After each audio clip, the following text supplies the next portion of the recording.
Welcome to day 7 of the 23 design pattern series. Today, we're unlocking the bridge design pattern. If this is your first time here, hit follow. A new pattern drops every single day. So what exactly is the bridge pattern? At its core, bridge separates an abstraction from its implementation so that both can evolve independently. Think about that for a second. In most designs, the what and the how are tangled together. You change one, you risk breaking the other. Bridge fixes that. It decouples abstraction and implementation, which immediately improves flexibility and eliminates tight coupling. The tagline that sums it up perfectly. Bridge helps you separate what you do from how you do it. Now, why do we even need this pattern? Imagine you have a class called shape, and shapes can be circles or squares. But shapes also come in colors, red or blue. If you try to combine these through inheritance, you immediately get red circle, red square, blue square, and it doesn't stop there.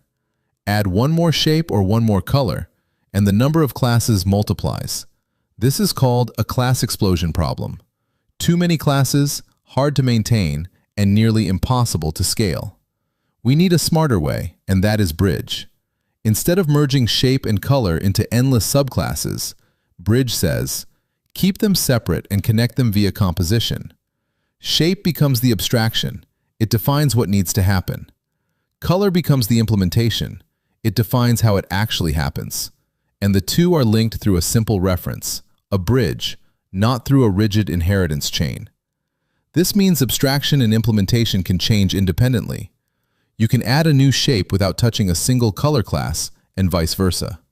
Bridge avoids rigid class hierarchies by favoring composition over inheritance.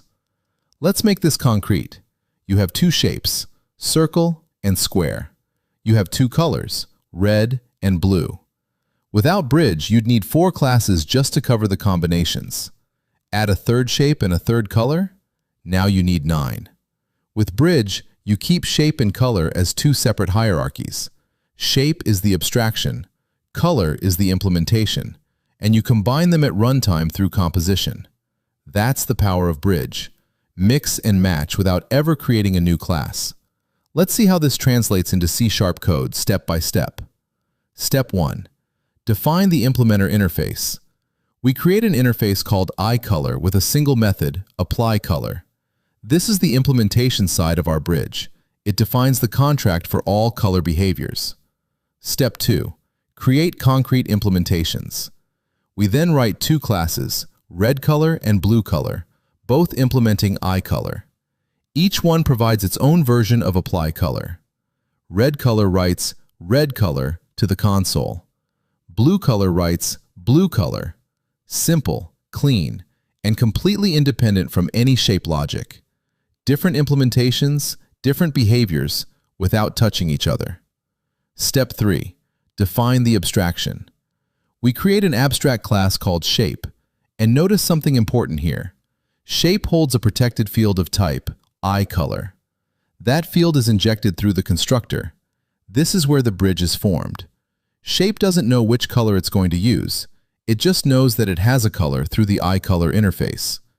And then we declare an abstract method, draw, that each concrete shape must implement. Abstraction defines what to do, not how. The how is delegated to the implementer. Step 4. Create refined abstractions. The concrete shapes, we write a class called circle that extends shape. Its constructor accepts an iColor and passes it up to the base class. In the draw method, it writes drawing circle in and then calls _color.applyColor to let the color handle the rest. And that's it. Shape and color are now completely independent. You can pass any color into any shape at runtime. A red circle, a blue square, whatever you need, without writing a single new class. Now, if you're preparing for interviews, bridge tends to come up especially in architect-level discussions.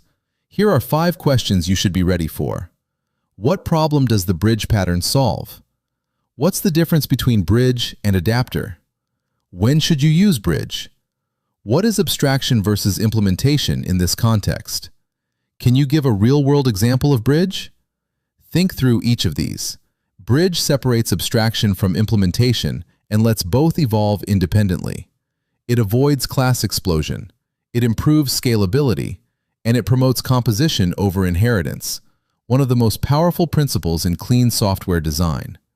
Remember this formula: bridge equals separating what you do from how you do it.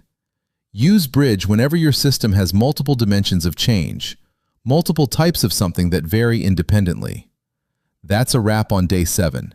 Coming up next on day 8, the decorator design pattern. Follow at Fundamentally Clear on Instagram for more.